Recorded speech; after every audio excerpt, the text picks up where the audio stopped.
charme na ye protejaka nga lokola lichombe na couveuse okomisi nga lokola rescapa naufrage titanike kolinga ngai ya diama Gisele Umba nana lobe yo mon amour téléfortifia de mon corps en cas de rechute alingaka na bondelaka elokola bebe ya emwa ekila monena pesaki ngangumi ya suwa ye teo paske nzoto na ye petepete lokola malemba kolina na ya diama Gisele Umba nana trouble yo mon amour. Merci Gisele Umba diamant noir. Bonsoir Nabino, bonsoir tout le monde. Merci ndenge vous allez toujours branché na Diamant Noir TV pour nos causes info.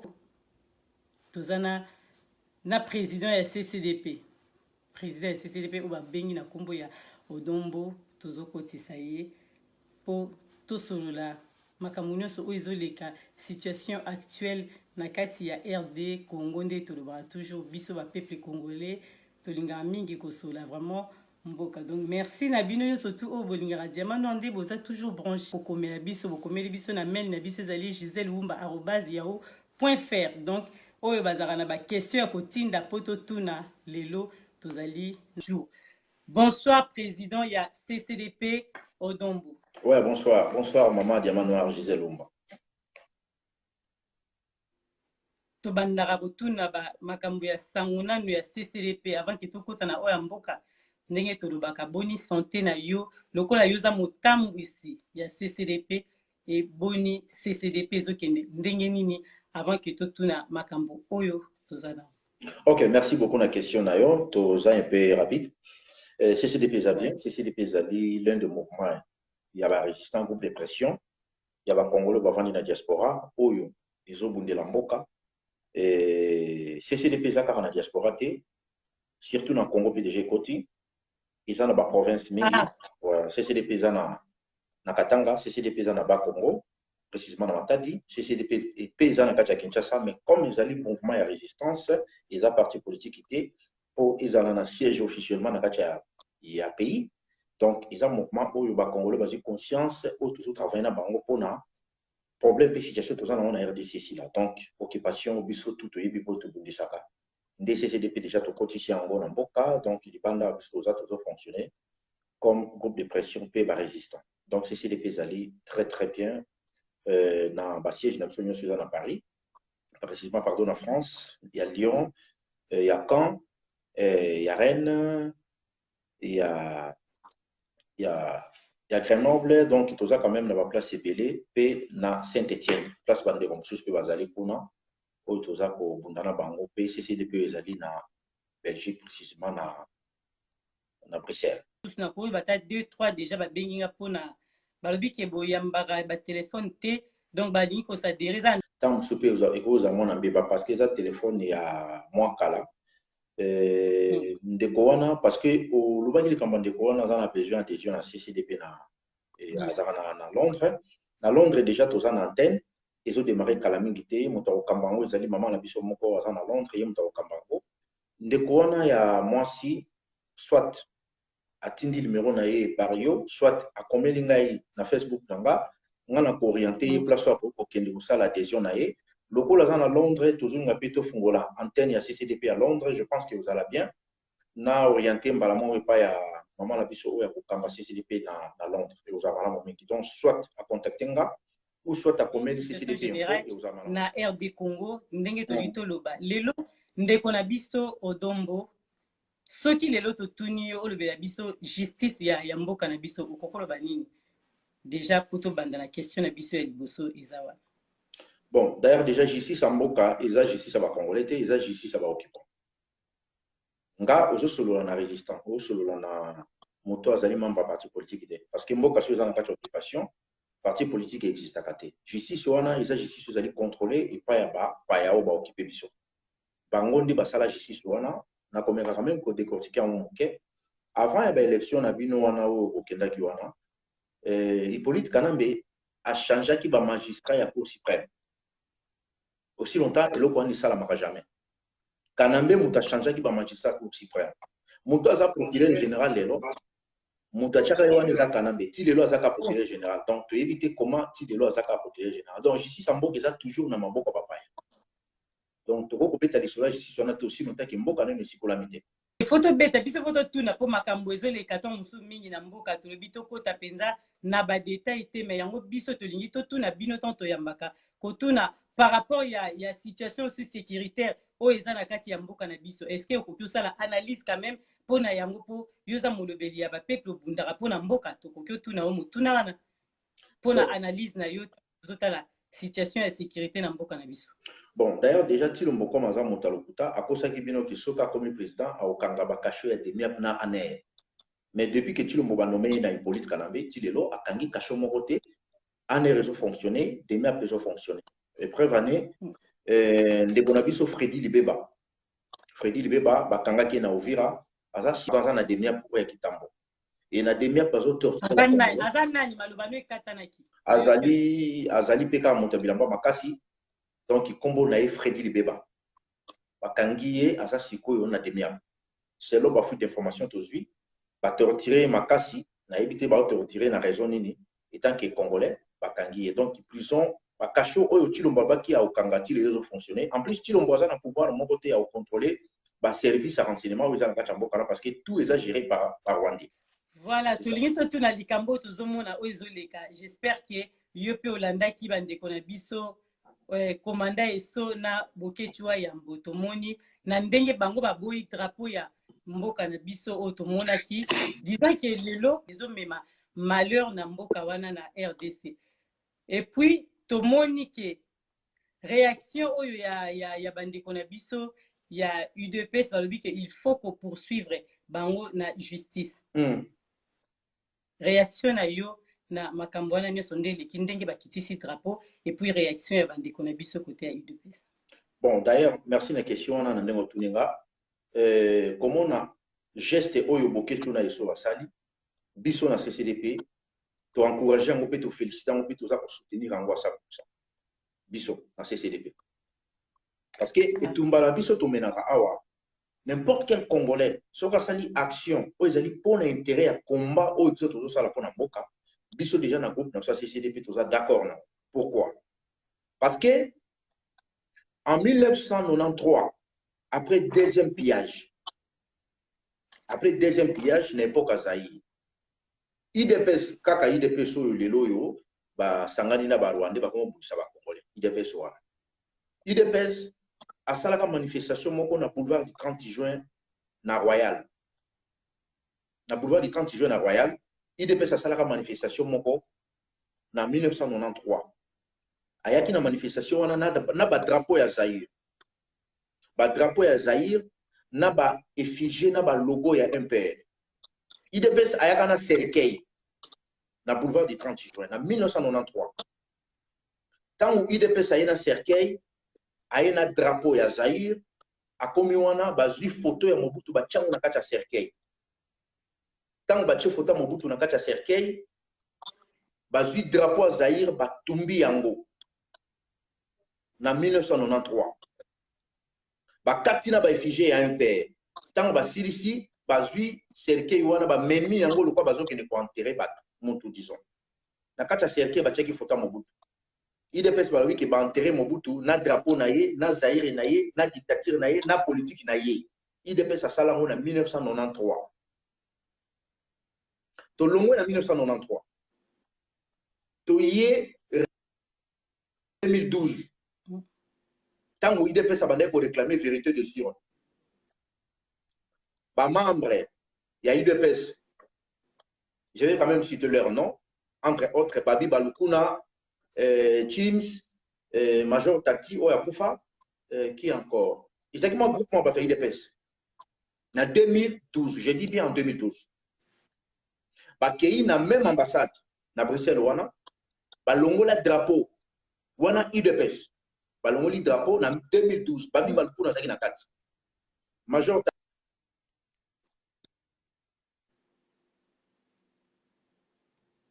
Allô bango bakei bakitisa drapeau na ambassade bakitisi drapeau balobi ke drapeau wana bakati yango bakata drapeau wana bato ya IDPS na 2012 na époque wana bakongolais tout bamonaki yango normal tomonaki artiste na biso musicien engagé Olivier Timanga que je salue en passant. Olivier Timanga asala cérémonie azwi drapeau atumbi yango comme IDPS neno a collaboré avec les Rwandais, comme IDPS neno ba nomaki bango na pouvoir te pas Rwandais, ezaki normal elekaki nango. Geste oyo baboke tu basali yango bien pourquoi biso to soutenir yango pe to sali à 100% na bango na sens que ambassade na biso ezali ko représenter RDC mboka ezala maboko papaya. Drapeau wana bozo mona wana ezali drapeau ba Rwandais ba imposer ngo ba Congolais calamité avant ba élection en 2006. Comment on a baboké tu basali geste wana acte wana ko sala cérémonie wana drapeau wana ezana makambo ebele drapeau wana nde et affaiblir peuple congolais na diaspora na pardon na mboka na Congo azoko ka côté le matin azomona tout est normal parce que drapeau ezana symbole mususu drapeau ezana pouvoir et drapeau ba ko dominer bino na drapeau et ko envoûter pe bino kaka drapeau no mona ngo comment on a baboké tu na geste wana drapeau wana biso tout ça d'accord nango parce que tout le monde a IDPS déjà na 93 dans 93 basala yango batumba drapeau à Zaïre en plus batumba drapeau à Zaïre Mobutu en plein pouvoir DSP des alaki garde civile des alaki sarme des alaki c'est des alaki gendarmerie des alaki mais basala cérémonie wana batumba drapeau à Zaïre na Kinshasa na boulevard du 30 juin bata IDPS ba mema cercueil ba tiem elongi ya Mobutu na kati ya cercueil tout le monde a côté Mobutu atindaki mababeta ba masasita tout le monde a côté l'arrestation ça la magasin mais comment les lobbies sont comme ça là geste oh IDPS va pour ça là IDPS a commencé à perdre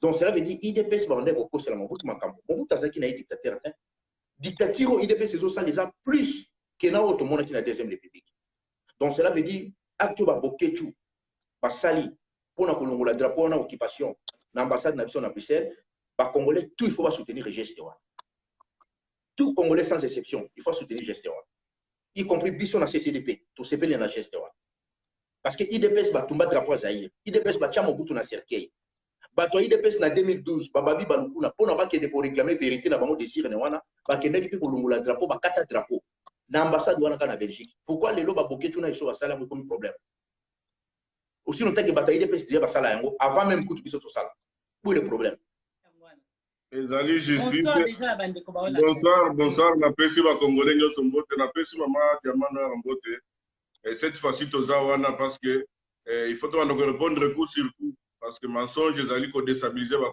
peuple congolais alors tout temps les gana mensonge na ba propos moko ya haine na propos moko ya commenter ba congolais nous on sera là pour na recadrer pour na ko la vérité na landi par rapport à la justice on a ebaiki a roleka alobi makambo ya justice alobi makambo ya sécurité alobi makambo ya ndenge biso to entre guillemets to pasola drapeau na 1993 yango makambo na lekeli yango d'abord pour la justice alobi que ba procureur azawana azana nous nommé par l'ancien président Joseph Kabila tout à fait normal nalobaki na émission na yo te nalobaki un jour na émission na yo tozali ko débattre na ndeko mosusu nalobaki que bientôt il y aura un conseil supérieur à magistrature ekokota na mboka ce n'est qu'à na moment wana parce que magistrature ezali pouvoir ezali institution ezali pouvoir judiciaire wana ezalaka il faut ezala nanu po ezala makasi po ezala indépendante po ezala autonome parce que ezali pouvoir à part entière touti na système moko oyo toza ko décrier système moko to banai na ba dictature oyo ba odombo bazaki na kati parce que lelo congolais ayebi te faut yeba ke odombo zaka yiku ça c'est malgré awanga na kango mais c'est pas grave touti na système moko oyo ezalaki alors tozolinga tozongisa Congo sur les rails na lobaki peke ekozonga na mukolo moko te alors bato bazela conseil supérieur magistrature et salema et puis bakomona restructuration na kati ya pouvoir judiciaire wana entre autres à travers ba magistrats le chef de l'État aura besoin bientôt les magistrats intègres parce que pouvoir na biso et s'appuyer sur justice d'accord maloba bande ko balikambu ya drapeau aussi ce qui te ponga na tuni autant ou lelo bani ko poursuivre ye tant que ko samba na justice ya on a lobby est-ce que bino boza toujours sima na bango ndio bande ko répondre. D'accord. Affaire ya combat oyo baboke tuna eso bakendaki ko yibate bake ko sala geste moko loyal contre occupation parce que biso tozo bundisa IDPS te IDPS nde azozwa para ba Rwandais geste boke tuna eso basalaki soki comme problème à justice biso ba congolais to ko cotiser eza problème ya boke tuna eso te eza problème à Congo parce que tu peux cotiser partout situation est que biso ba congolais tu cotiser pona lobi soki congolais mususu akutani na mutu moko boya sali action pour intérêt koko ayeba ke ba congolais ba cotiser pona nga ndenge ba cotiser ka pona impériaux mais il pèse o famille tseke de escopa ba congolais ba cotiser ka mbongo bima pe te yoko maso ba 400,000 bima pona likambo eza na ngulu kuta siko geste o bokitu na iso basali isa juste moko pena il faut féliciter ngo isa ya bango te isa ya biso tout ba congolais même au azala qui te voilà tango parce que les lobbies sont toujours bundisa occupation nous l'avions combattu les occupants ensemble avec les gens de l'IDPS aussi longtemps que batterie IDPS on doit bundisa mo barwande te baba nende ko duka pouvoir na kati ya occupation barwande pe ba comprendre ba nommer petit lombo nalandi ndeko nanga chim ndenga lobby chim mbote mingi ko tozali atande ngo lobby ke na za ibuna wanga naka c'est même accepté que ça ibuke kondima moto yo abomi ba congolais belé oyo sali au moins 81 fausses communes à Chimbulu oyo atie ba congolais na ba fausses communes partout na Congo au commissaire partenaire privilégié na pour collaborer na ye moi je préfère que na accepter que nazaki ibu pona aider bino par rapport ndenge bondimi mwana ndekelero ndenge anomé bino omoni mama umba biso toujours bundisa kaka ba paya oyo bazala kati lelo pe bazali bato IDPS nde lokola basali alliance na Barwandais bango siko bakomi kokotela Barwandais parce que Barwandais bakoki ko passer par bato IDPS te bakoki ko leka le devant te baswa ni sabiso il faut mona bato ba chim azoya ko reprocher ngao donc comme ibu il faut mona bango il faut bazala parce que place Azera sur Ruberwa azali ministre na bango ya décentralisation aussi longtemps que Ruberwa azo massacrer ba chef coutumier aussi longtemps Ruberwa azo chasser population ya biso ba congolais et bazo remplacer bango na ba population rwandaise bango ba TDPS bango bango te aussi longtemps que Chilombo alobi que non yé a confié na le passé te Chilombo aya qui voyage na Bruxelles a keiti na États-Unis pona asenga balongo la sanction oyo ba sanctionna kana mena batunaye mo parenthèse na yo kaka ba bazolo ba mende bazate ba bocha baza insulté bien non ba mende bazali système nini mwana ndeka sali ayebisaki bamende babosha mutu na mutu yo topesi yo poste no ya ministère yango mais yo kobimisa mutu te luka petit no moka confiance aza ministre wana azwi 50% salaire na ye azopesa mende ba frais de fonctionnement mende pas aux 50%.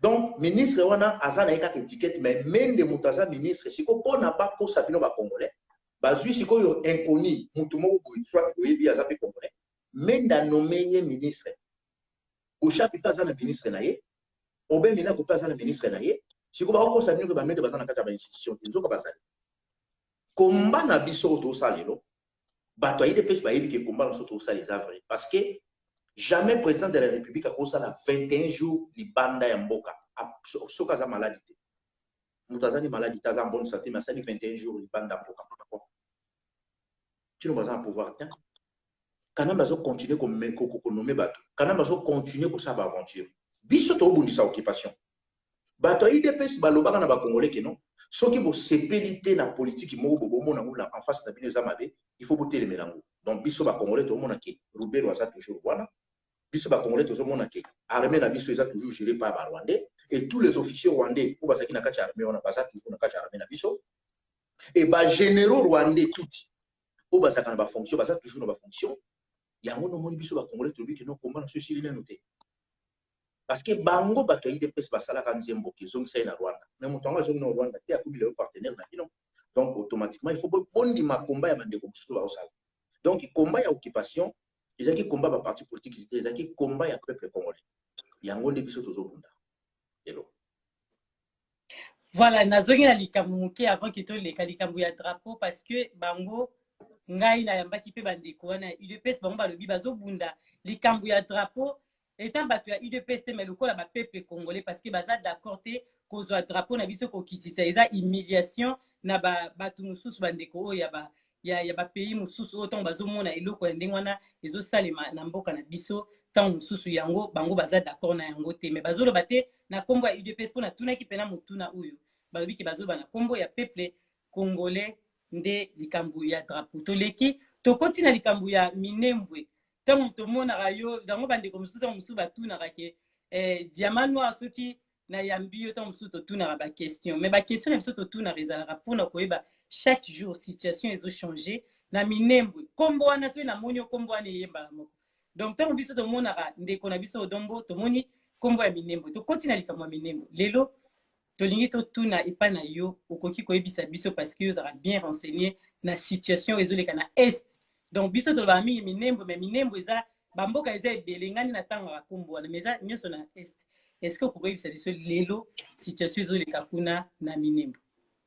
Bon, déjà na minembwe Ruberwa aza na milice na ye na FARDC armée na bango wana eza kuna ba renforcer présence ya milice ya Ruberwa na FARDC mpona koétouffer bandeko baza kuna bazosala résistance. likambo ya drapeau nazoya na makambo ya minembwe namoni likambo ya drapeau leki nango mwa vite fait likambo ya drapeau déjà IDPS aza na leçon moko te akoki koyebisa bacongolais to baporte bokecho na eso plainte contre geste na bango bauti kosala parce que IDPS atumba yo nem de répondre en côté yango nga na kati yango mpona ah d'accord IDPS atumba drapeau ya Zaïre je pense que Chim ndenga zana ayebi ki aza moto IDPS ya kala ayebi lisolo nazo commenter yango te IDPS atumba drapeau ya Zaïre en 1993. Donc, de 93, Mobutu a eu le pouvoir en 97. Donc, il va nous compter de 1993 à 1997, Mobutu a eu le pouvoir. Et ça, il y a combien d'étapes Mobutu a eu le pouvoir. D'ailleurs, en 1993, Mobutu a qui va servir à Mobutu qui est complet. Mobutu Mokote a IDPS va bêter ma sasi jour wana, Mobutu Mokote a IDPS va kangaki. Ba zuko tu Mobutu ba tché na cercueil. Ba yaki na cercueil ba sali marche na cercueil na photo Mobutu na kati. Mutatuna bato IDPS azaki. Tout le monde qui en 2012, bato IDPS baki kolongola drapeau le même endroit qu'à place baboki tu baki kosala geste wana. Bababi balukuna na ba teams. Baki ne balongoli drapeau pour nani Tshisekedi nda gagner ba élection, baboyi kopesa Tshisekedi vérité des yeux. Basala ki geste wana. Tout le monde qui artiste na biso Olivier Chimanga atumba ki drapeau. Na mona mutu moko te IDPS alobaki faut bafunda Olivier Chimanga. Comme Seri Chimanga sala qui geste on a battu des personnes banoma qui bamoté bamona qui est normal bon pourquoi ba boké tu le déranger ba parce que na sonité tant balo ba ki funda ba ko funda pourquoi d'ailleurs ce ko tali drapeau et ça drapeau Laurent Désiré Kabila Kota ki na mota drapeau o eza Laurent Désiré Kabila Kota ki na mota drapeau o ba konde ba yeko zongi sa monde ko zongi sa na moni ba tumsu ba sanga o tozomona na logo na mina CCDP botier si na drapeau wana oui ceux qui ont checké ici na drapeau na ezali comme que eloko ba congolais mais tozo longola na biso biso mongo toyeba ka bandaka la kize biloko ba pa il faut to longola tokozongi sa drapeau ya Congo o biso toyebi mais depuis temps ya Lumumba temps ya papa na biso Kasavubu si le ba drapeau to changer déjà combien de drapeaux? Bon depuis 1885 jusqu'à 1960 tozaki na drapeau étoile moko. Après 1960 jusqu'à 64, tu as un drapeau, il y a étoile, na 6 étoiles, na gauche, na étoile, moi, comme na kati. So, entre 9, oui, na titre de la drapeau, on a une bourse au talent. Et tu es sur mon account. Il y a une étoile. Na 6 étoiles, pembeni, na moko na kati. Après, na 1964 jusqu'à 71, tu as un drapeau, pas changer. Ah, troisième. Ouais. Après, dans 71 jusqu'à 77 et jusqu'à 97, tu as un drapeau à Zaïre. Après drapeau à Zaïre, tu as un drapeau à Kasavubu na Lumumba. Tant que Laurent Désiré Kabila Bayene na Rwandais. Donc, Rwandais, ils ont commis 5. Ouais, il y a un drapeau. Oh, ils ont dit en 1960. 60 à 64. Par exemple, c'est un drapeau. So, au Tali, tant que vous franc congolais, drapeau ba ndako la chezeli drapeau na obeta lisolo tango sikoyo ba Rwandais ba mimi ba congolais na Sun City na dialogue intersoi du congolais tango bake kondimisa ba Jean-Pierre Bemba ba olenga nkoi ba Tshisekedi bake kondima ko zongisa ba Rwandais na Congo bango batali intérêt ya ba Congolais te batali intérêt mabumu na bango ba signer ba accord bidon o ba Rwandais ba tilek ba on table o ba Rwandais ba kosa ba que yo aux la ministre de transport tango déjà ba Congolais so betele déjà lisolo que yo mtu la ministre de transport abandi les gens calculer na osumba banda ndena ko benga bande ko so ba kota na cabinet bando diambo Congolais tala lobité tant ba dimi ba accord wana ba sala kina ba Rwandais après ba Rwandais ba yeki siko ko sala biso benga ngo charte occupation ko bino ko benga ngo constitution tant ba sali constitution na bango wana na Liège nde ba yepi ko changer drapeau nde ba zomsi biso ko na drapeau donc chaque drapeau ya pays est symbolique drapeau tant ba tchaka drapeau na ba prison drapeau ça a pouvoir moko ba tchaka na kati drapeau drapeau avant ba zongo ba sala ba cérémonie moko mystique tant ba tchaka drapeau ils ont le pouvoir ba tumi ba yi baraté bon on a ka drapeau mais drapeau on a ba ke ko zo pouvoir mo dominer population drapeau geste ba boké tu ba sali bino bo mo na ngolo ko la pamba sur plan spirituel ça compte aussi hein? Parce que nde bo mo na ngo wana ça compte aussi donc biso to ko luka moto ya zo linga porter plainte pour na dossier wana siko eloko nga pena web sabato IDPS avant de porter plainte pour la situation de drapeau à Belgique n'est dérangé bino bon mais quand on landé la dossier ya bande kwa IDPS so batumbaka na siège na IDPS bon mais quand on ko kende ko funda majoro soki nombi oya kenda ina ndaka Tshisekedi da sumbaki nyei ba violer na 3 personnes ndaka Tshisekedi jour sumbaka na ndaka Tshisekedi na nzunga Tshisekedi ba violer 3 personnes donc va violer 3 personnes va subir na marmite maman Marthe bofunda pe major wana kombo na enombi na ide bino déjà à ça la présidence yende bangoli ba sa escadron de la mort ya Kanambe avant d'appeler na Kinshasa mais azaka minga en cheval entre Lubumbashi Kinshasa donc bangoli ba kinda ko mener ba opération moko musclé ya mutu pour na ko servir moi na ndeki donc ba taide pes bo banana ko funda major wana nombi et bon ko pena no justice pour na bandeko ba ko faka na siège ya IDPS so yibo silisi yango après de boyer ko tout na drapeau o isika na Belgique mais il faut bo funda pe ba babi ba lokuna na chims po bango pe ba longola ka drapeau siko bino mo pe ba taide pes bo kende pe ko kota na justice ndeni botumba drapeau zayi pourtant botumba ki drapeau na ba zero nyonso bo kende ko solliciter ba zero te bandi ma idéologie na IDPS pourquoi botumba drapeau donc bo imposer ba dictature na binote muta ko funda bango azali te mais tango lobi likambuke bango pe batumba drapeau na tan kala tozui question na parce que lobi to tuna kango pe président Chim likambu oyo ya drapeau ya lobi ke azolanda biso en ligne donc azoyo kandi na zoloba parce que maluba wana lobaki bien que bino tant bozoloba bon mais bino Mobutu na papa na biso ngwanda nde bakotisaka ba Rwandais na tan wana na Congo donc likambo ya drapeau euti neti na tango wana na makambo déjà ya ba kokotisa ba Rwandais wana ya lobi ke pourquoi bino bolobela wana te bozolobela likambo makambo susu Gisèle maman Gisèle bato IDPS soki baza bandoki te seke bango nde basimbelaka bandoki bilamba po bandoki baketa koloka bato IDPS batikala na bilamba nyonso bandoki basimbi yango ta bandoki bauti koloka baremetre bango bilamba donc moni mituna bango esalaka te barwandais na Congo bato baya na barwandais eza babelge na 1929 video ezali bayaki na babelge po basala main d'œuvre na Jekamene pourquoi parce que bakatangi bazalaki so bofuti bango bayaka na bango misala na kwiti ce sont des paresseux bon libisanga de quoi katangi a aussi pélaté mais ça vérité ça histoire katangi so bofuti bongo akei na ye lendi a oyate tant so ko ya mercredi a yepe na kwiti nde bakende ko joa sikoyo ba Rwandais pour na main d'œuvre tango bango bazolo bakeno papa honoré bango nde bayaki bakotisaki ba Rwandais mais Barthélemy Bisengimana o azalaka directeur ya cabinet ya Mobutu o azalaki na fonction caméra za lelo azalaki directeur ya cabinet ya Mobutu en 1965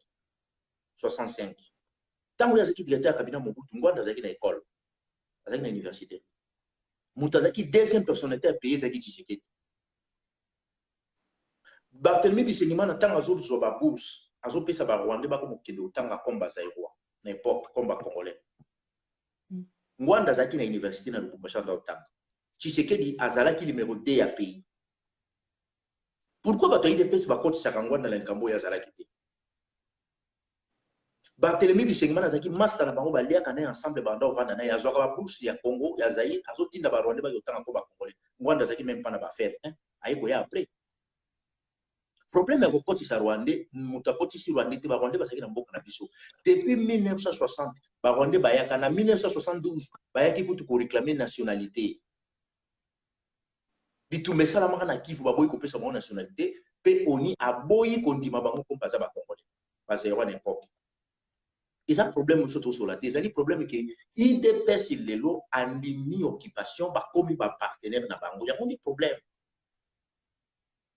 idps lobi bayebisa biso ke kanambe fo azonga rwanda lelo baboyi kozongisa rwanda yango mpe eza problème non problème ya drapeau bato ya idps batika kokosa bango moko déjà na 2012 bakende kolongola drapeau kaka wana na Bruxelles batumbi drapeau bango bakataka drapeau bababi balokuna moto aloba elaka yango aza te comme idps azalaki na besoin pouvoir wana elega ezalaki normal tomonaki Olivier Tumanga azikisaki mpe drapeau moto alobelaki mpo yango azalaki te pourquoi baboke tu eko modérange bango donc barwandais sikoyo bakomi kotinda bato ya idps baatake bacongolais na 2015 nasala video mona alobaki dernière bataille suka idps akosalie na barwandais mpo abondisa bavrai congolais omoni ndenge ndeko chims azotraite nga naza yibu mais abosani ke bango kutu bandimi bacriminel oyo babomi bamillion de millions de congolais abosani ke bango basali alliance na kagame soki bokomona kagame lelo tolobi na bukavu grâce à idps bato ya idps babetela kagame maboko na stade de martyr na kinshasa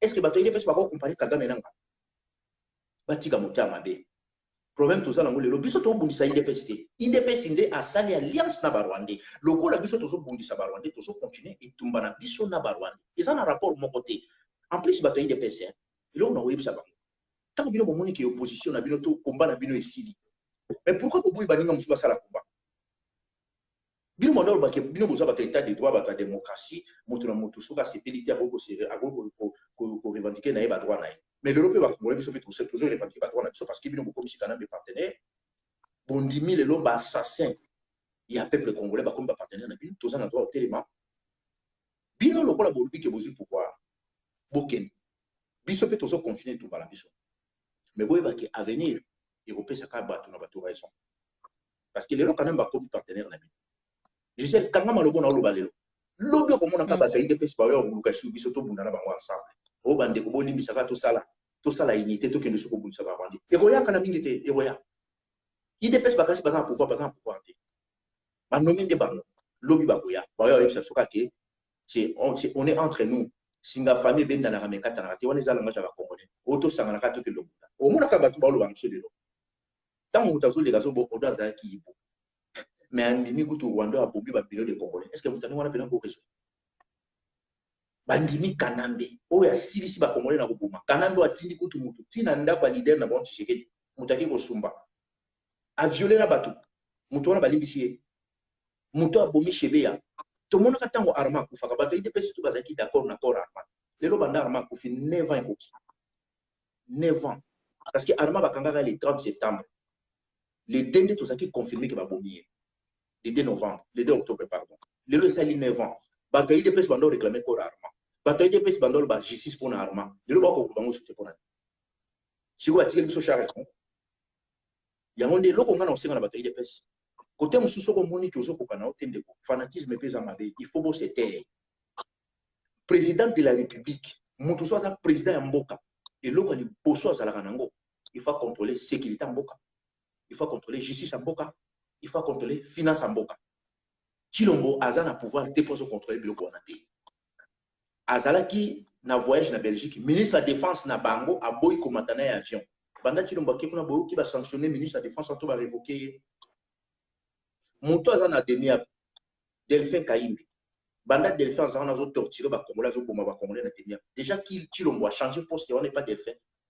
Chim soko lingi makambo ya sécurité vana mboka wana yebisa Chilombo nomenga chef ademia pour moi ndembo pa rwanda ba okima lokolo benga ibu y a pas de problème yebisa ka Chilombo zwa auton China defo China na demia pour wana soki Chilombo za na pouvoir alingi sécurité mboka zwinga chenga na demia apé singa pouvoir nyonso tu ya sécurité mboka au moins ndeba rwanda ba okima pe bo santu pe ko comme na pouvoir pour quoi ça pouvoir te parce que demia pisa toujours contrôlé par Kanambe pour Delphin azamuto Kanambe. Ok, merci. Zongi c'est la biso likambu bande ko ba minembo et pour toza nango vraiment besoin toyoka. bandeko na biso oui Chimo okota na yo tout à l'heure donc odombo azoyebisa biso mambo ya minembwe obandaki koloba ngo otiena ozongisi biso na makambo ya drapeau yebisa Chim azala calme odon kuta lingi koleka na barwande bango basangani na bango odon aza vrai congolais exactement Chim aza ennemi na nga te ngai ndenge tobomi bato te non tomeli makila bato te odon kuta aza soki place odon azali ya olala kongi bien que place Kamere to Kanamba azali conscience ne yebi yango wana yebi ata baoleka na bainternet baoloba mais ayebi ke odon place aozala nakolala kongi koleka na place Mende azali po Mende aobule bino ti Kimbuta aobule bino mais odon abule bino te odon azana besoin mboka aye progresser odon azana besoin sécurité mboka pays eza passoire toza na bato baza na bafrontière ya Riwara toza na bato baza na bafrontière ya Soudan bazo expliquer biso nde mboka eza passoire olingi okoti ya ofele pays eza sécurisé te po mboka wana ezala sécurisé système wana ya Kanambe il faut tomber po Tshilombo se retrouver kaza na pouvoir système wana il faut ezala te ikoza te ke roi moko boye politique Kanambe avandaka na kinga kati azo gérer makambo tout ndenge bana gérer kala non bon dossier Minembwe ezali boye Minembwe lelo est comme vraiment au moins 70% contrôlé par Barubero parce que bazo bousculer kuna makasi pour recensement déjà Zoé petit Zoé bon de son vrai nom comme Zoé za Selemani Kanambe mais aina Congo comme et pas na bino na Congo mutakola tane kombo nyoso alingi akoma na kombo Zoé Kanambe petit wana azo sala recensement problème ba Ruberwa balingi vraiment il faut Minembwe ba comme sango commune et comme zone et le bazo bunda banda kala et bazo remplir présence à batuti na Minembwe bazo sécuriser yango Ruberwa azana milice o ezali bien armé ko lika même na armée na bino wana ya FARDC ezaka na Kinshasa et tumbala biso ezali ke pays ezali contrôlé géré na batuti yango ne nazo senga ba pays de pes ata boza ba fanatique botala intérêt général botala futur ya mboka soki sécurité za na maboko na bino te soki finance za na maboko na bino te soki défense za na maboko na bino te cela veut dire mboka ni za bino te en plus inko basali bato IDPS bapesi bango ministère intérieur aussi longtemps que le ministère intérieur soki lelo manifestation salami soki lelo eloko moko salami na kati ya Kinshasa soki baye ko poma population ba tchana to ba IDPS aussi longtemps que balingi bino te bapesi bino eloko mapesa bino moko boye parce que ministère intérieur yango ne gérera pas manifestation yango ne gérera ka sécurité à la police ya mboka na ba service mingi mais bapesi bino bozo contrôler à 100% te boza au moins na 35% bo contrôler et aux amabe mingi mokolo manifestation ça na mboka soki ministre ya intérieur ayebi ndeni basala ba système monate bato ba okufa po bato ba kotinda milice aux ababwandi yo zabino ba kaide peste ba kotinda ba milice na bango tango ko bomba population na marche ba otchana mitu na bino bato wana ba fandi na bino me balingi bino te baso calculer déjà ndeni ba osala pona bino mais so bozo mona ke odon tongo andande baza binemi na bino loyi ozana besoin na so parce que to zabi so ba congolais boza pe conscient que mboka wana ezana maboka papaya boza pe conscient que Tshilombo azana pouvoir te wana boyebi yango et oza malamu mingi bobanda pe ko réfléchir surtout pour l'intérêt général et pour la future toza lelo to komi na bana pe bakomi ko bota tozo tala lobby bakoko na surtout ko léguer bango Congo oyo Ruberwa azo sala loi Congo oyo Kanambe azawana azo diriger Congo oyo Jeanette azo senga to koma na 5e langue nationale comme Kinyarwanda ngala travailler na Goma nazaki na Goma jamais soko za na Goma o mona bato bazolo ba Kinyarwanda zeka Swahili ngala zaka na marché à Virunga namoni ba Rwandais momi balé bazo solo la Kinyarwanda et ba Congolais ba pekisa bango on est pourquoi ezaki zayi ba isi bango ba bibo solo la Kinyarwanda kende na giseni bokendo beta monoko na bino awa non awa toloba Swahili a changer bango ba komo ba Swahili mais comment les lots bazo yebisa biso ke Kinyarwanda ko kuma 5e langue na biso nationale bon bino bataille de pes bo sepela ata bozo ba fanatique ata bo ndima nomination na bino ba Rwandais ba nomé bino est-ce que bon moto ya congolais bon moto ya bozala congolais na kati na bino ko sala te na biloko ba chene to la bazolo na ba recensement zo azo sala est-ce que bozo mona te intérêt na biso ba congolais bene za na kati ya biloko wana te Congo ndenge ezali wana ba ministre wana ndenge ozomona surtout Kanamba azwi wana baza ba ministre ba mandaté bango na ba vie na bango na ba Ruberwa na ba Bouchard na bamende na bakimbuta bamandate bapeti na bango bango moko bavandi na molili batie so bapeti nango ba ministre bakimbuta bamende babosha bazali toujours na kati ya baaffaire balongwe te moto akosa bino te bosha baza na ministre na ye obeminako aza na ministre na ye mende aza na ministre na ye basali yango pareil toyebi système bafonctionner pays ezali géré na baescroc na bacoopérant na baimposteur et na baoccupant pays ezali prise en otage na groupuscule ya babandi wana yango nde biso barésistant tozocontinue toujours kobunda mpe komobilize bacongolais tobongama mpona mois de novembre tilumba ozolinga ya na france tozala ebele mpona kodémontre na bafrançais ke makambo tolikambo ya drapeau ntango bino bolobi bokoporte bokechu na komanda eso plainte bokoporte bango plainte bapeuple congolais yango bazotuna bokoporte bango plainte na compte nini parce que bango bakati drapeau ya UDPS te bakati eloko moko babuki siège ya UDPS te mais bakwesi drapeau oyo balobi ezoporte malheur na Congo malobi pa na yo.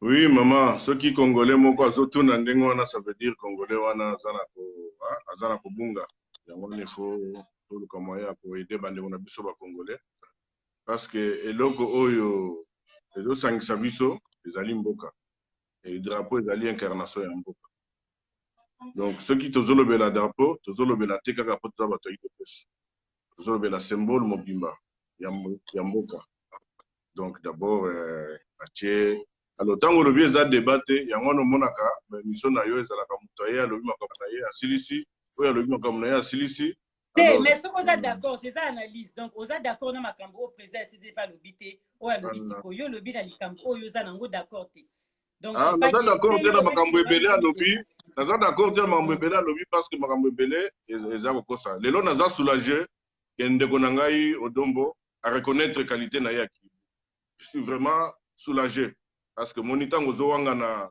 epasse na yo ezaka mpenza bien te awangani qualité na ya kibu te lelo c'est bon lelo ndeko Odombo andimiki asala na Goma asala na RCD azalaki chauffeur ya ondekane biso tu toyebi ke RCD ezalaki ya barwandais oyo baokipaki mboka na biso na moma moko boye omonaki ke pays na biso ekabwanaka ntango olobi ke no dialogue na biso tokendeki nango na Sun City ezalaki dialogue oyo président na biso atelemelaki parce que mboka na biso elingaki otikala bongo ti lelo yango président na biso papa Etienne personnel po bazalaki na besoin na souci ya mboka amikitisaki mpona koluka kosola na bacongolais tu mpona mboka na biso ekoma ezonga epa na biso bacongolais parce que soki ti lelo papa Etienne atelemaki te soki dialogue ya Sun City te nde lelo occupation nazoloba nde Kivu wana mobimba esi ekenda eta tutilande se salama alors bapeuple faut comprendre abomaki bandeko na biso na siège mais mama boyebi histoire ya Pongabi boyebi combien de bato oyo ya biso ya UDPS va disparaître na deuxième république alors tant tozoloba makambo il faut tozala quand même sérieux et puis réfléchir parce que tozolobela mboka. Nous sommes au pouvoir, Lelo. Nous avons comme l'obligation d'apaiser tension parce que nous avons besoin de Somboka et avancer. Dans une procédure, les autres éléments, on a construit poursuite na Moussoussouana. Mais il y a un te répondre à la question, vous allez la bango na continue. Pour bâtir ce bango, na outrage basali on a mboka. Bakei d'abord intrusion basali na kati ambassade. Les infractions eza lokola moto aye akoti na ndenge ya moyibi na ndako na yo a violé mboka parce que soki bazalaki na revendication faye bakende na jour ouvrable mais bakokende na butu te bao bakendaki na butu makambo tu basali wana basali yango na butu drapeau wana bakiti yango na butu oyo ya Zaire bamatisi na ozoluka okozwa surtout ntango ozoluka na bato baleki yo na mayele na domaine wana okozwa. Donc, Odombo azokosa. Kasho anere zakasu na Kishasa te. Mama Gisele outaki Kishasa. Na ipe soko otikala komona ke mutu moko boye biro de azala kasu te. Ngana zoko na ozala mingi na Kishasa. Donc, yango na zolo baboye. S'il faut débat parce que na pas na yo zaka na temps belete. Il faut un jour Odombo avandi ngana vandi comme ça. Makambo ya longeli Odombo azobondisa biso UDPS azobondisa biso po biso tusangani na ba occupant mais Odombo auti koloba siko awa nini auti koloba ke non soki président Félix oyo étiquette président nommé atie ye mokonzi ya ANR ya kobongisa Congo. Mais tu dis ozoloba de tout et son contraire. Odombo ozalaki prêt ozonga Kinshasa. Oyebi ndenge tosololaka. Mais il faut que nous soyons congolais en vérité. Alors ezala te que quand ça t'arrange ndé ça bien. Quand ça t'arrange hein? Bon, comment vous savez pas secret pour ceux-là qui sont là qui dans les médias? Parce que le président Félix a commis président nommé. Mais il y a mon président wana soki apprécié le lo bengi Odombo yaka. Anere yangoyo Odombo akoya. Et wana akobosa na okipa. Zomona. Mboka na biso zana ba histoire te. Mboka na biso zali na ba étape. Alors pour na tobanda ko bongisa mboka ndenge tozana pouvoir boye. Voilà pourquoi président Zolinga na Odombo lelo soki aye. Asengi musala président ko pesa ye po apport ya Odombo président Félix azana ngo besoin. Yango moni nous tozali susu wana te pona koloba tozala besoin ya apaisement. Tant on a zoloba ezate que naza contre ndeko Odombo tout ça aza libre ya kosala makambo so mende aza nde na vérité batita kokosa bande.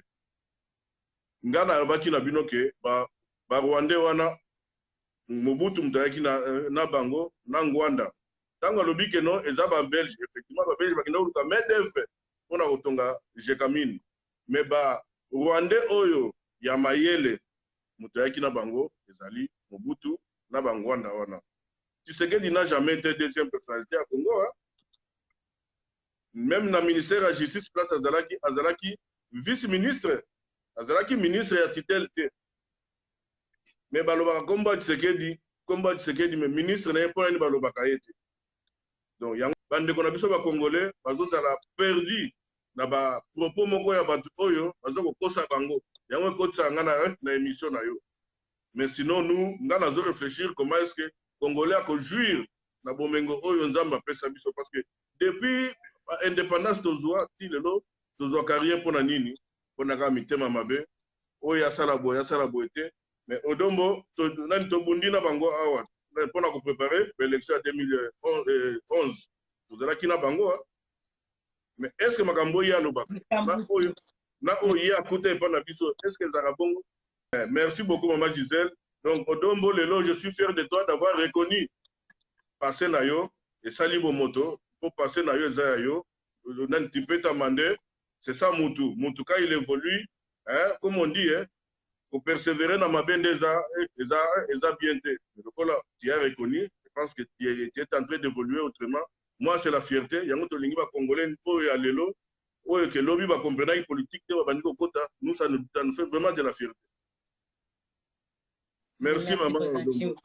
N'apprécie Odombo Mbote et puis allo benabande on a so vérité on a togo ka. Bienvenue colonel Odombo Mbote Dele Ngeta de coaching Simote na yo Ngeta na nina no baboye concernant makambo ezali ya drapeau oyo lelo bato IDP ba comme na tension nango na relisa bande ko boye tangu totumbaka tangu bato bakendaki bakombatani nyonso ikombi ya IDP bakendaki koenvahi ambassade ya Congo na Belgique bato IDP bamona yango normal ya Congo na Paris bato bamonaki yango normal bato IDP basepelaka na 2012 na place ya Schuman devant bainstitution ya Union européenne badrapeau etumbamaka mpona kosoutenir pour les années élections, il y a fait Etienne Tshisekedi. Pour la IDP, c'est normal. En 2018, l'année dernière, Olivier Timanga, un musicien à Tumbaka Drapeau, il y a Barwani Bokipon. Na moment là, dans le Benakaye. Donc, il y a un bango pour eux. Ceux qui vont lancer, ils vont comporter de quelque chose. Va préparer ma plainte et va payer parce que pas présent team ya présent IDP Sakoti azad d'accord vraiment na makambo nyonso oyo yo olobi pona UDPS to pona ndenge olobaki likambo ngana ko kotelema nango eza likambo lobi bango balobi papa Tshisekedi a travaillera tango wana te tango yo lobi ke papa Tshisekedi na tango wana azalaki ko travailler pe na Mobutu ya azad d'accord na yango te mais poto succès na biso to tuni likambo ya proposition oyo lelo ya 7 milliards pona ko sunga mboka makambo oyo tozomona eza na Congo na biso toyebi ke toza na makambo ya enseignement toza na makambo ya armée esengaka mbongo ebele déjà toza na makambo ebele mais na budget ya 7 milliards po totuna epa na yo na analyse na yo malobi pano. Ok, merci beaucoup. Déjà na kokende na deuxième république budget ya deuxième république ezalaki plus de 7 milliards so bakongole bayebi yango te budget ya Zaïre wana population ezalaki moins ndenge tokomi lelo parce que bana nyonso déjà babotami baza na 20 ans lelo omwe bango nde baza majorité na mboka na biso sikoyo génération nyonso lelo eza déjà na 25 ans 20 ans na époque ya Mobutu déjà ezalaki te selon inspecteur de finances ndenge basalaki bacalcule makambo nyonso tu pour scolarité ezala gratuit na mboka na biso il faut au moins 2 milliards na année 2 milliards. Donc, on a 7 milliards et à 5 milliards. D'accord, ça va. Avec 5 milliards sur Etikali. Déjà, quand un groupe, il y a 65 ministres. Si on a 65, on a déjà ministre Moko, a déjà mandaté, pas y a pile dans les Moko. Mboka na biso, ndenge zawana, budget ya malongo eko tambu sa mboka, wana na situation toza na olelo, tukoza tambu susatana ba 50 milliards. Parce que le pays nabiso tozali deuxième na superficie en Afrique. Toza deuxième. Iboso tozaka troisième siko to koma deuxième parce que Soudan koma deux. Après Algérie zabiso. Et na popularité toza na ngolelo tozali pe recensement te. Ba Congolais ba Kofi, ba Rwandais ba occupé mboka baza na mboka, ba nommé Chilombo, situation sur marché bien te. Ndeko wana IDPS oya lobi ke Mobutu a travaillé à une époque où on a été. Ndeko mekano pour voir la date na yo malam malam. Barthélemy Bisingimana azalaki conseiller directeur à cabinet Mobutu en 1965 jusqu'à 73 si je ne me trompe pas. Tshisekedi na bino abandaki opposition en 1980. Tant batindi ambassadeur na Maroc, aboyi kozala ambassadeur, ndazo ngine Kinshasa déserté contre na poste tant ambassadeur, azo ngine ki.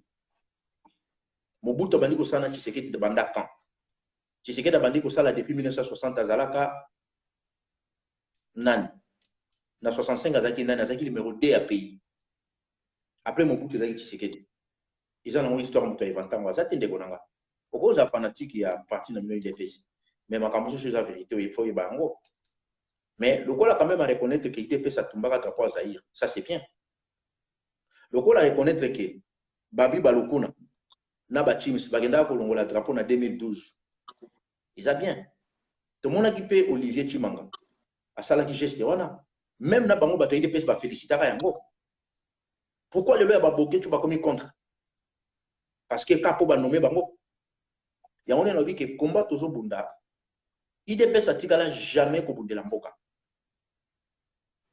jamais IDPS va bunda pour l'intérêt ya mboka ils a groupe moko ba fanatique groupe moko ba tribaliste bazo soutenir parti na bango ba tribaliste na ba fanatique même pas pour l'intérêt mboka parce que na comportement ya Chilombo na ba déclaration ya Chilombo moto vraiment za congolais ya solo ako soutenir Chilombo te moto vraiment za na souci ya mboka wana Chilombo azo plaider pour ba longola ba sanction ya ba criminel wana Chilombo depuis Genève a réclamé que Kinyarwanda est comme 5e langue nationale. Boki Chilombo Matina créneau pour dénoncer tout Tiwana Rwandais wana ya Genève. Depuis petit wana Zoé azo sala recensement na Tanganyika. Boyoki Chilombo azo beta masolo. Président de la République, il faut tout d'abord contrôler sécurité en Mboka. Est-ce que Chilombo ndenga zana chaque jour ba ko pese rapport ya sécurité en Mboka mobimba parce qu'un président de la République avant 18h il faut ba service ni sous ba ko pese rapport même verbal. Si vous avez 21 jours, Libanda. Rapport au président de la République tous les jours, il y a sécurité en Boka.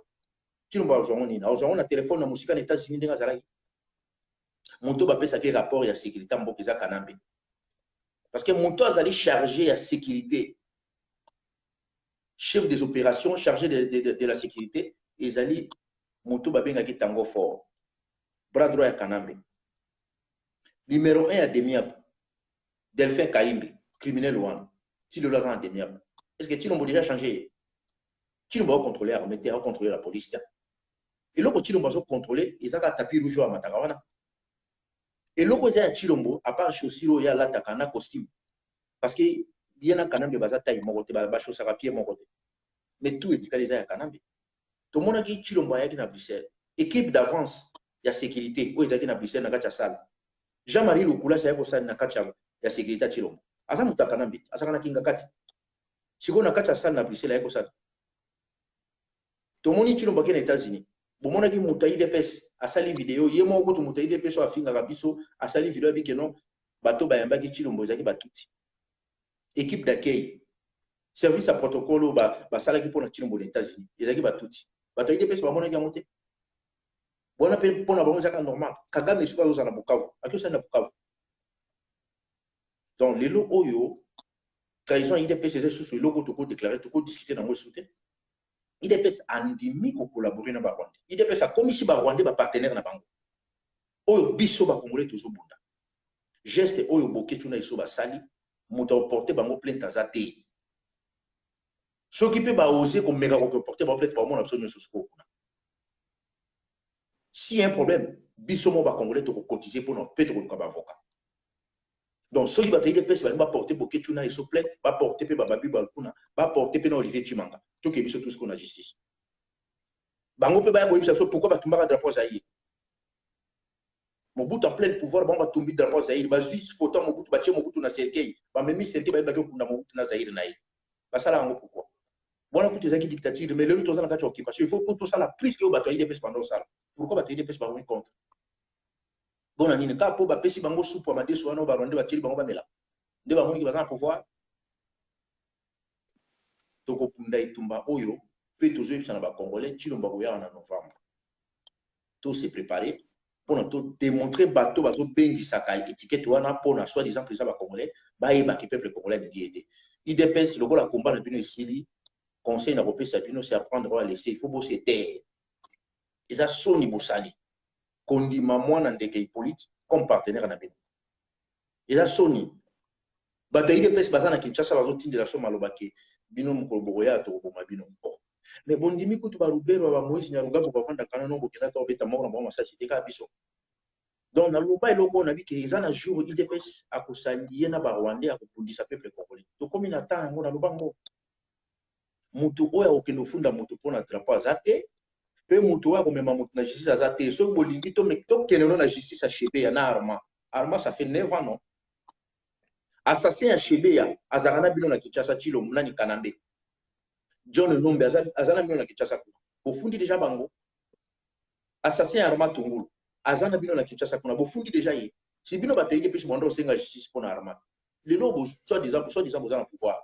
Tout ça ce qu'on a besoin de justice pour Arma. Et là Bino bongo qui nous funda devant que nous funda bouquet tu na pour passer geste on a ya ulongola drapeau na Rwandais. Boza bien courage. So au niveau banano kufunda bon funda neno bateau ba boma armate mais ceux qui les loyo le biso qui le ba bengio ceux qui kasi le ba bengio qui ko travailler le président Félix Alobinayo OK ne ko travailler OK ko travailler to ko boya toujours bon omoni moi imur mon auto sala pona demia biso to biso so na lo ba biso parce que ça combat ya odonté ouais ça combat ya ba congolais neti biso na groupe na ça CCDP to bundela ka te poto kendo sala ko sala ils ont un problème té biso tozo bundane pour la libération en mboka biso CCDP to lubaraté que tozo zela ba pesa so place to ba nommer biso té nomination nyonso oyo eza na minute oyo eza sous ordre ba Rwandais biso tozo lukande libération en mboka lelo ngala yebi Congo bien na tambo na Congo mingi mama na ngajise so na za na besoin na zonga Congo lelo mboka to libérer ngo na koki ko s'investir na ba ferme na privé. Après 2 ou 3 ans, on s'est retrouvé millionnaire. Sans même la toucher politique. Toujours bon de la libération, toujours bon de la poste. Ceux qui montent à Zobunda pas qui négocient la poste, montent à Zobunda pour libérer Mboka. Un vrai résistant bout de la poste. Puis on a groupe dans sa CCDP, toujours quand même aussi la Mboka. Congolais au hasard partout. Dans quoi ils sont Congo, à se retrouver à sentir Gaza libre ce qu'on a Mboka. Toi bandenge ni toko ça la vraie carte d'identité. Il y a pas Congolais. Tu identifier qui est Congolais, qui ne l'est pas. na bamboka ya bato biso tovandi moto nyonso aza na carte d'identité mais mpona biso toza na bacarte d'identité te bacarte d'électeur nde ekoma carte d'identité occupation yango wana yo moto oza na poto osoutenir Tshilombo mais rwandais oyo awuti na uganda to na burundi to na tanzanie akei na congo na carte d'électeur na yo na ye na aza congolais biso na CCDP tobundelaka te tozwa poste jamais même nga koyoka jamais nga na langage wana tobundaka nde mpona tosikola mboka na biso après avoir kosikola mboka nde sikoyo tokoyeba tokosala nini soki tosikoli mboka la sikoyo tokomi kobeta masolo mosusu souffle oyo nazalaki nango na 2098 na 2000 naza nango su lelo te tokoforme sikoyo bana na bakoko na biso baremplace biso lobi biso tozobundela mboka mpo lobi ata tozali so vivant te ntango bakotanga biso na balivre oyo bato bakokoma bayeba valer ya komba tosalaki tobundela mboka te mpo tozwa poste nazwa poste yango mpona nini mpo nga nakoma otambola na jip nakoma na danger namonaka population ezosouffrir na balabala nakoka te tozobundela mboka te mpo makambo oyo esila soki makambo esili la sikoyo nde mokolo mosusu boya kotuna nga sikoyo odo lokola mboka ekomi libere sikoyo projet nini boza nango peut-être wana koyoka projet nanga mais pour l'instant tosikola nano mboka toidentifie qui est congolais qui ne l'est pas tokende sikoyo kobimisa bavrai carte d'identité na nazomérite carte d'identité na nazomérite yango te e baétranger baza na mboka na biso baza na tokopesa bango biloko nini mpo bavanda na kati ya mboka na biso ala tokomi sikoyo kotala politike ya mboka nde ezokende tozobunda te mpo bapesa biso place to banome biso non wana omona odo na kati kuna te soki eza mpona yango yo oyebi nazwi basollicitation combien bato ebele balukanga meme na mobili makambo ebele bazotinda meme baémissaire na bango odo aza na makambo wana te naza nango te parce que bato nazobundisa nayebi bango nayebi comportement na bango nayebi tactique na bango lushima banda ye kofinga biso na RTNC lelo akenda wapi mwana ndeka foot APR monnaie de Saint-Gilles lushima azalaki soki aleki na RTNC azofinga est ce que lelo mbanga ya lushima mbanga na ye place azali wana ekofunga maso efinga bato kana mbe omoni na matanga ne même bandingani ya bakolabo bakendaki te lushima avant kufa na hôpital ya Ngaliema azoyebisa bamédecin alobi ke na servir Satan sans le savoir ya banisaki soki oteki mboka na ondo kozala bien donc biso na kati ya groupe na CCDP tobundelaka poste te tozobundela libération ya mboka eloko na kokoyi biso yango wana. Ok, merci. Tokomi na biso na suka maloba na suka pona lelo eza nini? Bon, pona lelo na ndenge tozosala émission oyo nazobenga bakongolais nyonso bozala très vigilant pona situation ya mboka et tolinga te distraction moko ya kote so na kati ya diaspora tozopréparer arrivée ya Tshilombo na novembre boyeba yango ke barwandais bayebaki ke soki bapesi IDPS place biso na biso bakongolais tokoswana nazoyebisa mpe bandeko oyo baza na kati ya IDPS surtout groupe ya batribaliste oyo balubo baza na kati ya IDPS cher frère neno bozi bokonzi mboka eza toujours na maboko ya bapaya soki bozosoutenir Tshilombo na kati ya kimbuluba ya pas de problème mais botala no intérêt futur ya mboka eza ndenge nini oyo biso tu tozobundela na bino ekozala malamu mingi soki lobi tosikoli Congo Congolais nyonso aseretrouve sikoyo aza na liberté na mboka na ye mpe aza très à l'aise biso tokokondima te place oyo Lubero azali ministre ya décentralisation avandi wana azobalkanize mboka na biso tokoki jamais kondima komona motu lokola Tango Fort komona motu lokola John Numbi aza toujours na poste wana pa avandi kaka wana komona motu lokola Hippolyte Kanambe mwana ndeke aza toujours na kinga kati azocontinue toujours kotirer baficelle na ye mpe azokomande tokondima yango te nde tozobundela mboka na novembre tose préparé biso nyonso mpona koyamba Tshilombo et sans exception congolais nyonso oyo azosoutenir Tshilombo ayeba yango ke azosoutenir mwana ndeke parce que mwana ndeke na Tshilombo baza bapartenariat bakomi lokola mwasi na mobali motu nyonso komona ye azosoutenir Tshilombo azosoutenir nde mwana ndeke moto abomi plus de 12 millions de congolais eyoko yango nde yango wana donc tozocontinue toujours etumbala biso nzambe moko eplace azomema biso mais jamais mensonge elonga vérité ezala toujours victorieux na etumba nyonso parce que vérité ezali moko nzambe tokolonga merci. Ok, merci na bapeple congolais nyonso bolandaki wana ezalaki président ya CCDP lelo tolingai toyoka quand même réaction na ye mpe par rapport à makambo oyo eleki donc tokomi na biso mpenza na suka eza na babisou je vous love bye. Gisele Umba, Gisele Umba, Nakoli nana ya diama, Gisele Umba, nana troublé au mon amour.